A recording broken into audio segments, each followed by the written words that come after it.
দেখছেন প্রাণ juice presents প্রবাস কণ্ঠ prime news. Yang pertahankan orang asing, saya pun suka nak faham.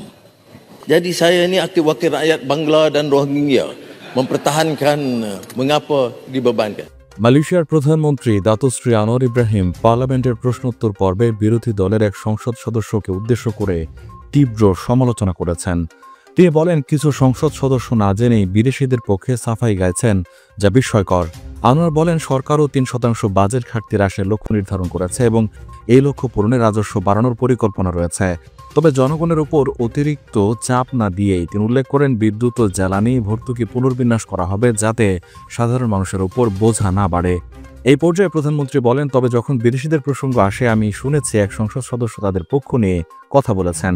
এটা আমার বোধগম্য নয়। এখন কি আমাকে বাংলাদেশি ও রোহিঙ্গাদের পক্ষে সাফাই গাইতে হবে?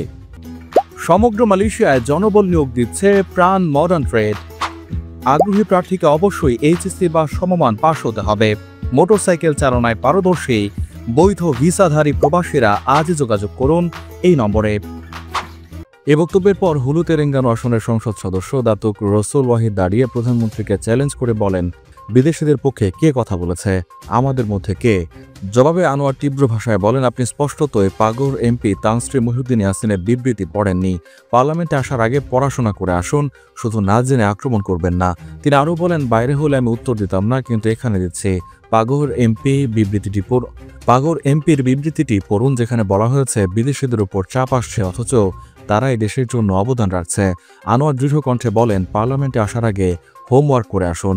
এই উত্তপ্ত বাক্য বিনিময় চলাকালে সংসদে তুমুল উত্তেজনা সৃষ্টি হয়। পর্যবেক্ষকরা বলছেন, এটি বর্তমান রাজনৈতিক পরিবেশে সরকার ও বিরোধী দলের মধ্যে ক্রমবর্ধমান তিক্ততার আরেকটি প্রকাশ। প্রবাস কণ্ঠ নিউজ ডেস্ক।